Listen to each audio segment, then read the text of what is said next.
তোমরা এখানে দেওয়া ছবিটি একটু লক্ষ্য করো। কি দেখছো? লোকটি ভীষণ রেগে আছে, তাই না? তোমরা কি বলতে পারবে লোকটি এত রেগে যাওয়ার কারণ কি?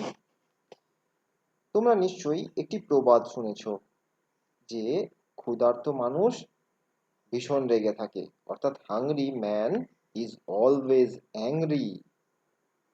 এখানে লোকটি দেখো বলেছিল আই এট, আমি খেয়েছিলাম। আমরা পাস্ট টেন্স ব্যবহার করতে গিয়ে শিখেছি পাস্ট মানে হচ্ছে এমন একটি ঘটনা বা এমন একটি অবস্থার কথা বর্ণনা করে যেটি হয়ে গেছে এবং তার কোনো রেজাল্ট বা ফল বর্তমানে নেই। এ থেকে বুঝলাম লোকটি যখন বলেছে আই এট, আমি খেয়েছিলাম, তার মানে এখন তার খাবার হজম হয়ে গেছে, পেটে খাবার নেই, অর্থাৎ খাওয়ার ফল বর্তমানে নেই, সে ক্ষুধার্ত। দেখো তাই লোকটি ভীষণ রেগে রয়েছে। এবার দ্বিতীয় ছবিটিকে দেখো। এখানে যদি তোমরা খেয়াল করো তাহলে বুঝবে লোকটি পেট ভর্তি রয়েছে, তার মানে লোকটি খেয়েছে, খাওয়া হয়ে গেছে। এই মুহূর্তে সে বসে বিশ্রাম নিচ্ছে এবং সে বোঝাতে চাইছে যে তার পেট ভর্তি, অর্থাৎ খাওয়া তো হয়ে গেছে বটে, কাজটা তো হয়ে গেছে বটে, কিন্তু তার যে রেজাল্ট, অর্থাৎ খাওয়ার ফলে পেট ভর্তি হয়ে যাওয়া, সেই রেজাল্টটা বর্তমানে রয়েছে। উপরের ছবিটা কিন্তু রেজাল্ট ছিল না, দেখো সে খেয়েছে এবং পেটও খালি হয়ে গেছে, মানে হজম হয়ে গেছে। কিন্তু দ্বিতীয় ছবিতে খেয়েছে এবং তার পেটে এখনো সেই খাবার রয়েছে, অর্থাৎ এখনো হজম হয়নি। এখানে আমরা বলতে পারি রেজাল্টটি বর্তমানে রয়েছে, অর্থাৎ কাজটা তো শেষ কিন্তু তার রেজাল্ট এখনো রয়েছে। এই ধরনের বাক্যকে আমি ইংরাজিতে বলতে হলে কিভাবে বলবো সেটাই আজ শিখবো। একটা প্রশ্ন করছি দেখো, হ্যাভ ইউ ড্যাশ ইয়েট, মানে তুমি কি খেয়েছো? তুমি কি খেয়েছো এখনো? এর অর্থ তোমার কি খাওয়া হয়েছে এবং তোমার কি পেট ভর্তি আছে? আমি কাউকে জিজ্ঞেস করতে পারি, বা আমার মা জিজ্ঞেস করলো, তুই কি খেয়েছিস? যদি না খাস তাহলে খেতে আয়, আর যদি খেয়ে নিস তাহলে তুই নিজের কাজ কর। তাহলে আমরা এখানে কি ব্যবহার করব? Have you dash yet, eat use করব, ইটেন ইউজ করব, নাকি এট ইউজ করব? আজকে আমরা সেই জিনিসগুলোই শিখবো এখানে প্রেজেন্ট পারফেক্ট টেন্সের মাধ্যমে। তোমরা পারফেক্ট কথাটার মানে আমাদের প্রথম ভিডিওতে শিখেছিলে কমপ্লিট অ্যাকশন, অর্থাৎ এমন কাজ যা কমপ্লিট হয়ে গেছে, শেষ হয়ে গেছে, কিন্তু কি তার রেজাল্ট থাকবে, তার ফলটা বর্তমান থাকবে। কাজ শেষ হয়ে যাক, সে অনেক দিন আগে হয়ে যাক, তাতেও কোনো ব্যাপার না, এইমাত্র শেষ হতে হবে এমন কোনো কথা না।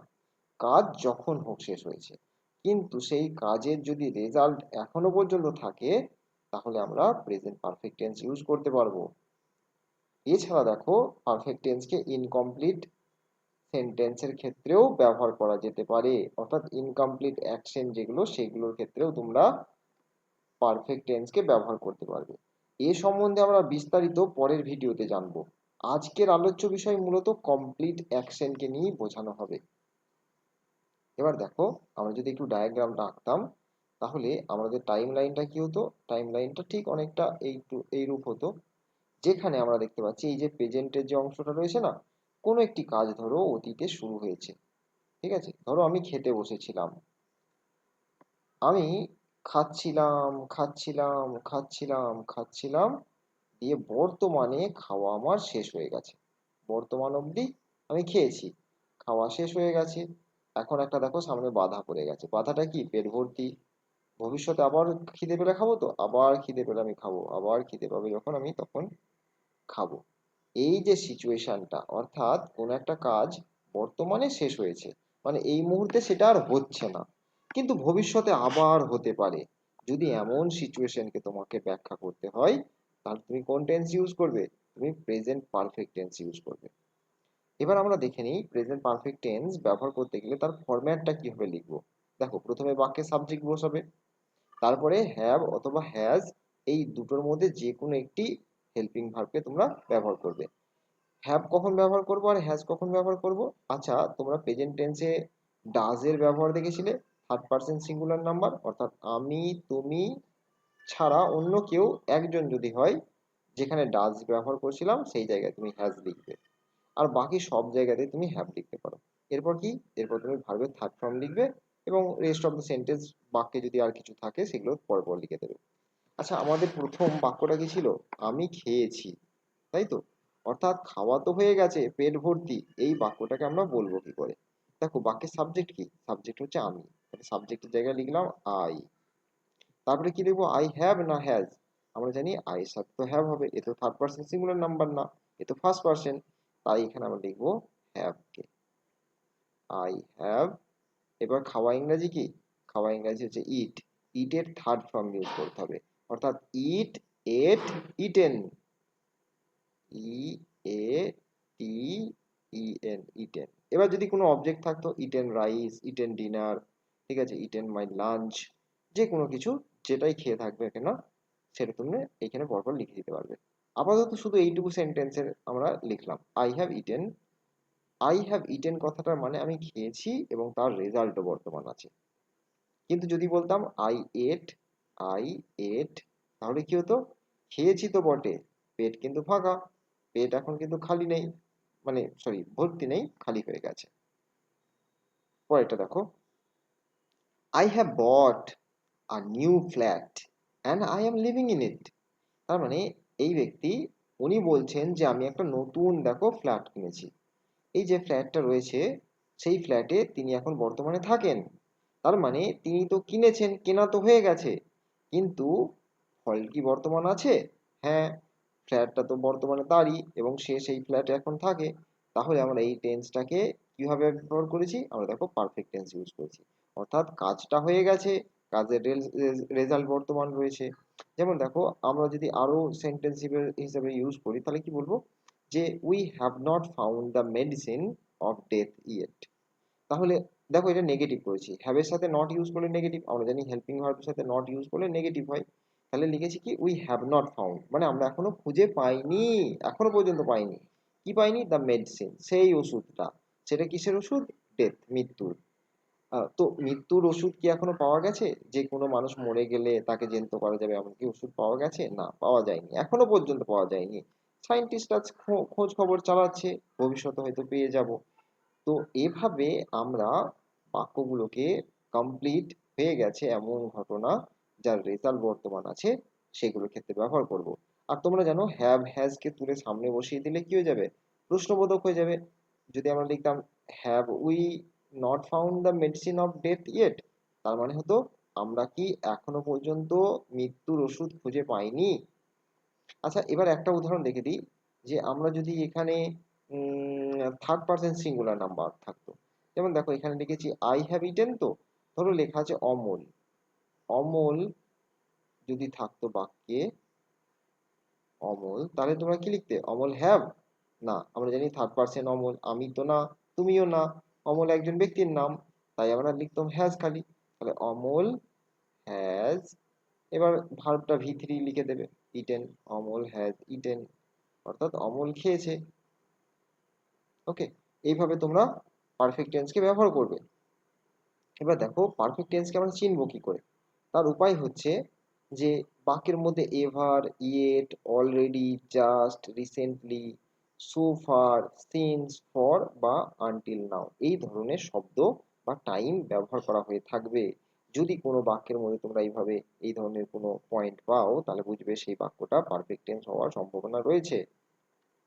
দেখো, এবার আমাদের প্রথম প্রশ্নটা চলে যায়। এখানে দেখো ছিল হ্যাভ ইউ ড্যাশ ইয়েট, তোমরা দেখতে পাচ্ছ হ্যাভ ব্যবহার করা হয়েছে, তার মানে আমরা এখানে ভার্ব বসাবো, তো ভার্বের কোন ফর্ম বসাবো? ভি থ্রি, তাহলে উত্তর হয়ে যাবে have you eaten, have you, have you eaten yet, তুমি কি এখনো খেয়েছো? তুমি কি এখনো খেয়েছো? অর্থাৎ খাওয়া কি হয়ে গেছে তোমার, এবং তার রেজাল্ট কি? পেট কি তোমার ভর্তি আছে? এই এতগুলো কথা একসাথে বুঝিয়ে যাবে। এবার দেখি আমরা আরো কিছু প্রশ্ন করি।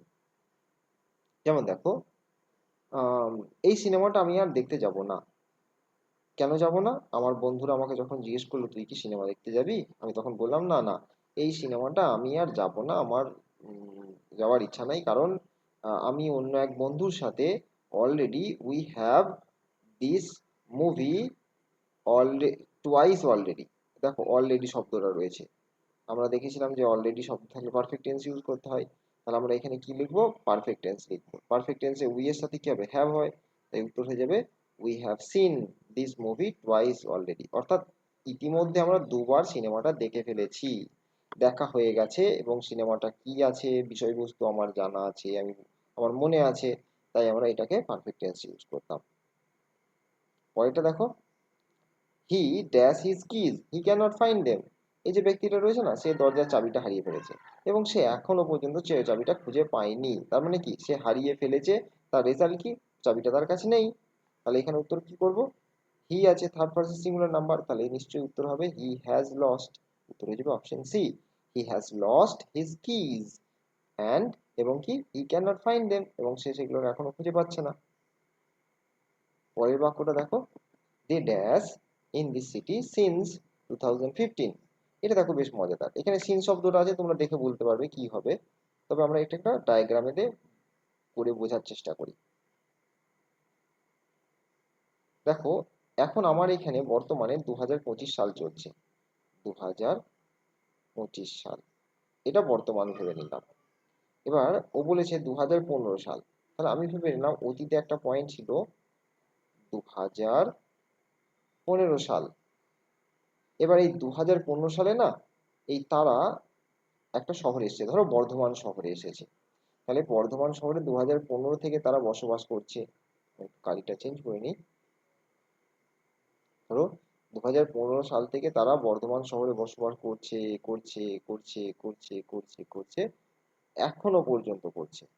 এখনো পর্যন্ত মানে 2015 থেকে 25 কত বছরের গ্যাপ? তোমরা যদি খেয়াল করো দেখো, এটা হচ্ছে 10 ইয়ার্স, 10 বছর। তার মানে তারা 10 বছর তো এইখানে এই শহরে রয়ে গেছে, 10 বছর কমপ্লিট হয়ে গেছে। তাহলে এই যে কমপ্লিটনেস কে বোঝাচ্ছে, 2015 থেকে 25 অব্দি, এই যে মাঝের যে গ্যাপ, এই গ্যাপটা তো কমপ্লিট হয়ে গেছে। এই গ্যাপটাকে বোঝানোর জন্যই আমরা পারফেক্ট টেন্স ইউজ করব। তাহলে কি হয়েছে? আর দেখো, সিন্স কথাটাকে ব্যবহার করা হয় স্টার্টিং পয়েন্টকে দেখানোর জন্য। শুরু হয়েছিল কবে? 2015 থেকে। দেখো, সিন্স 2015, 15 থেকে 2025 অব্দি, অর্থাৎ অতীত থেকে বর্তমান পর্যন্ত যদি কোনো কিছুকে বোঝানো হয়, তাহলে তোমরা পারফেক্ট টেন্স ইউজ করবে। তাহলে কি লিখলাম? উই, এইখানে সরি দে ছিল, দে, এখানেও দেখো দে এর সাথে হ্যাভ হয়ে যাবে। They have lived in this city since 2015, অর্থাৎ 2015 থেকে তারা এই শহরে থাকছে, অর্থাৎ তাদের 10 বছর কমপ্লিট হয়ে গেছে। আচ্ছা, 2015 এর জায়গায় যদি এখানে লিখতো 10 ইয়ার্স, 10 ইয়ার্স যদি থাকতো, তাহলে তোমরা এখানে সিন্স লিখতে না, তাহলে তোমরা লিখতে ফর 10 ইয়ার্স, শুধু ফর লিখে দিতে। তাহলে they have lived in this city for 10 years, বা লিখতে পারতে সিন্স 2015। স্টার্টিং পয়েন্ট দিলে তোমরা সিন্স লিখবে, আর ডিউরেশনকে দিলে, অর্থাৎ কত দিন ধরে তারা থাকছে, তাহলে তোমরা ফরকে লিখবে। এটা ছিল আজকের আমাদের আলোচ্য বিষয়। আশা করি তোমরা কিছুটা বুঝতে পেরেছো। আমরা পরবর্তী ভিডিওগুলো টেন্সের কমপ্লিট হয়ে গেলে এই টেন্সের উপরে আরো অ্যাডভান্স যে কনসেপ্টগুলো রয়েছে সেগুলো নিয়ে আলোচনা করব। আবার হয়তো আমরা পারফেক্ট টেন্সের আরো নিখুঁত যে জিনিসগুলো রয়েছে সেগুলোকে পরবর্তীকালে শিখবো। আপাতত এটা বেসিক, প্রত্যেকে ভিডিওগুলো দেখে নিজের কনসেপ্টকে ক্লিয়ার করো। পরে গিয়ে আমরা অ্যাডভান্স লেভেলের টেন্সগুলোকে আবার পুনরায় শিখতে শুরু করব।